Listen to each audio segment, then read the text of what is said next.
Hello everyone, Luke for Smith here, and welcome back to another quickie reading. It was going to be touch and go if I was going to do it today, because the Kiwi Farms and the quickie suffered a DDoS attack and it was down until it got repaired, and now it's back up. It is Saturday, Saturday the 3rd of July. And starting off, we got a short article today, so we're going to read June 2021, a lowdown of last month, and then we're going to get on to the main event. So June was the sixth month of 2021. Chris uploaded a few videos this month, most notably one in which he wishes a happy birthday to a Devon. Aside from this, Chris made miscellaneous social media posts about tarot cards and claimed that the organisers behind the Too Many Games convention conspired with the trolls. That I didn't know that he claimed that. I don't really follow him as much on social media, that's the thing. I do follow him, but I don't really keep track on all of his posts. I normally watch Gibby with his weekly updates on Chris Clan, because he goes through the social media post, so it's helpful for content creators like that to go through them, so you can watch it and be interested. So the highlights was the 1st of June. Chris briefly roleplays as his younger pre-named changed self on Twitter in order to address any issues regarding the Warhol/Chris Clan book. On the 3rd, Chris starts posting daily photos of various tarot cards on Twitter. Didn't he do that like once a day? On the 4th, a fan takes a photo with Chris at a Barnes & Noble bookstore, and this is it right here, I'll show it later. On the 10th, Chris discusses his top 5 list of people who made the most negative impacts on his life. The list includes the Idea Guys, Jacob Sockness, Michael Schneider, Blue Spike, and the staff of Nathaniel Green Elementary School. On the 13th, the owner of the Charlottesville Fashion Square Mall files for Chapter 11 bankruptcy. What's that got to do? I think because Chris used to attend there on the regular, that's why it's in here. On the 15th, Chris makes a comment about Andrew Blaze on YouTube. He treats Blaze as an imaginary friend and says that he, Blaze, and Andy Warhol are all interdimensionally awakened individuals. Who's Andrew Blaze? I have no idea. Jesus Christ, this is a hell of a lot. Yeah, I'm not going through it. Okay, this is the picture, by the way, of the fan in the bookstore. They censored out the face, but I know what she looks like. Also, this weird eye thing. He likes to super glue stones and rocks and crystals into the Sonichu medallion, and the glue accumulated dirt, and it just looks like this. It looks absolutely horrible, and I bet you it stinks. So let's just go back. On the 19th, Chris uploads an audio clip of himself laughing at a Only Plays joke on Twitter. On the 19th again, Chris records a video of himself sending a birthday message to one Devon, and briefly tours around his house while scat rapping. On the 20th of June, Chris tweets a video of him baby talking to and playing with his cat Sylvia. On the 22nd, Chris breaks his 193-day long streak of not begging with a Twitter rant about money, saying that he's open to donations for a new car. Yeah, I highly doubt people will send you money for a new car. On the 24th of June, Chris makes a few tweets on Twitter regarding conventions, claiming that the Too Many Games incident was supposedly a trap by the trolls, and that had attended several social rock and stamp conventions. Yeah, I highly doubt that that a convention would be made by trolls, mainly because the convention has been going on for many years. That wouldn't be very professional. On the 25th, Chris makes another set of tweets regarding Too Many Games, claiming that the convention staff and organisers conspired with the trolls to set up a trap. Yeah, that would be very unprofessional of them, so I highly doubt that actually happens. On the 26th of June, Null announces that Chris is planning to attend Everfree Northwest, a My Little Pony convention held in Seattle, Washington. Is it Washington? Yeah, I think it's Washington. On the 13th of August, he mentions vetoing Chris's plan to drive there and recommending he'll take a flight, and says that he will help Chris with financial arrangements. Chris on the plane, not a very good idea.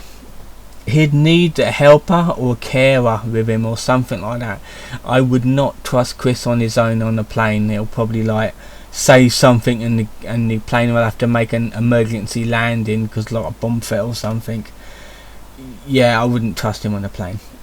On the 29th of June, an anonymous fan of 4chan's poll boards photographs himself going to Chris's house. I haven't seen that picture. I don't know. I'm not quite sure. It's number 4, so I'll have a look in a minute. On the 30th of June, after a disagreement among members of the Watchmen and Chris, the full uncut version of the Taser discussion is released. Okay, so that was all of it. Okay, so let's just go to number 4 on references. See if there's a picture. Alright, here we are. We're not going to look at that yet. We're going to have a look at conspiracy theories. This is only a dead short one, so it's fine.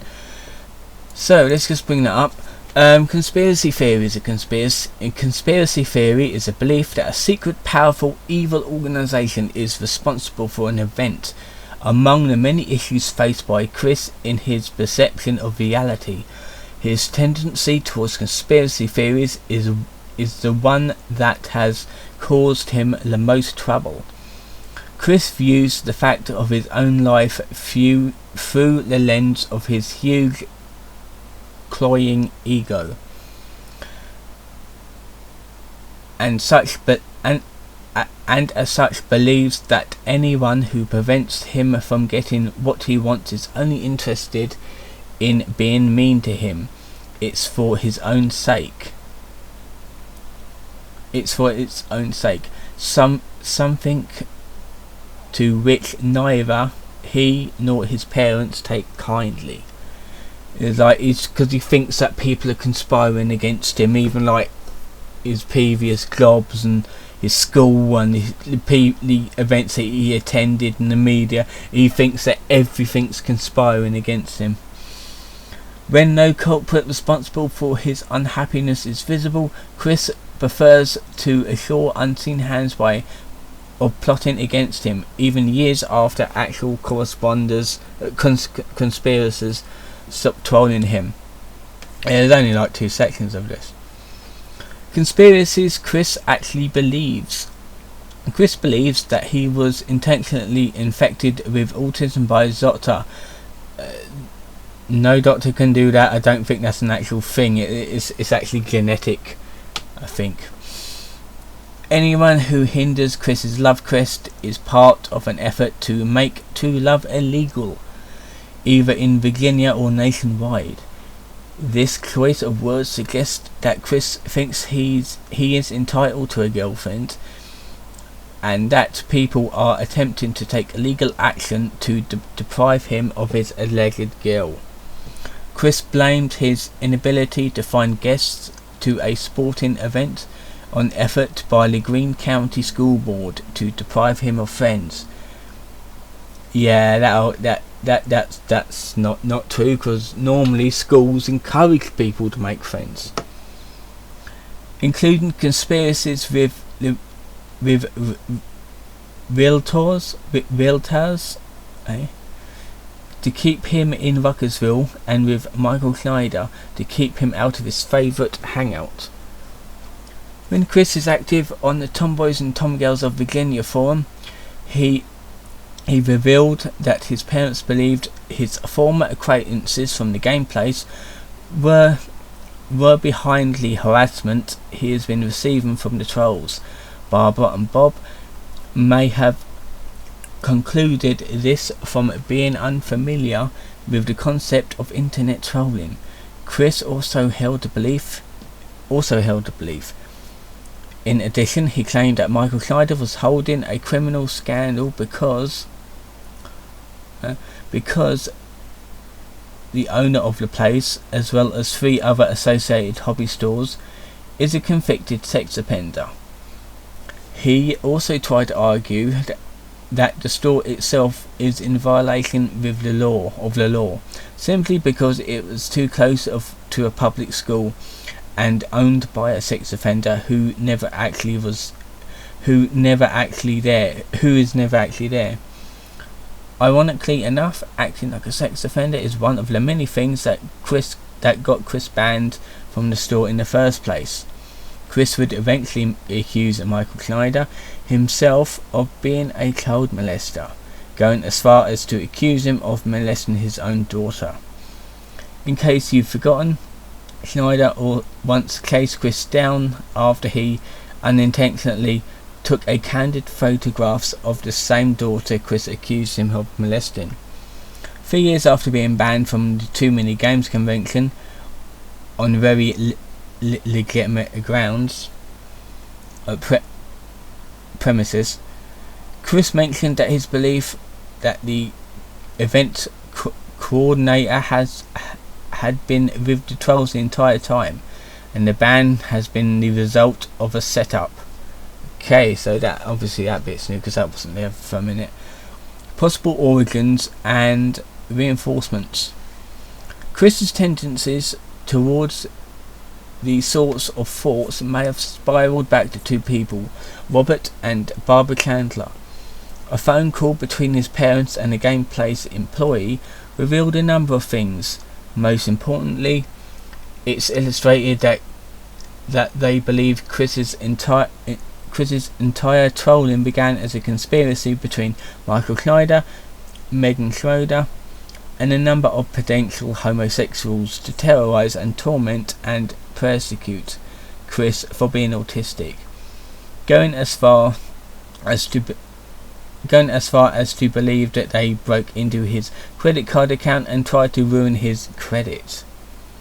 Considering how readily and fervently these beliefs were held by his parents, it is sadly little wonder that Chris thinks the same thing. Alright. And that was it. We'll show this picture, Chris wearing a tinfoil hat to prevent the man from reading his mind. There it is. Okay. And what we'll do is where are we? We can have a look at this quickly because it corresponds to the first bit. I don't know if this fits here on this, but some autist. Okay, this is not him. This is like a different person posting this. Visited Chris and left him a peace offering of a fentanyl bottle and a $20 bill. He also apparently played the flute near Patty's doghouse, and Chris saw him through the window. So we're gonna have a look at these pictures right here. Okay, so it's one of these. They'll just slide up and down. They fell from. Who didn't scream to? Okay, it's normal fucking crap right here. This is a picture of him. He looks like a bit of a ginger cunt next to the Sonic car. and this is him acting like a twat. Why? Don't visit anyone's house. It doesn't matter if you like him, or it doesn't matter if you like him or hate him. You shouldn't just visit people's houses like that. It's essentially stalking. So let's just go back to the main thing, and let's just end it here. That was it for this quickie reading. I know I did a bit of extra stuffs, but it was a short reading, so I wanted to do a little bit more on here. So I think that'll do it for this video. Don't forget to like and subscribe, and I'll see you guys in another video.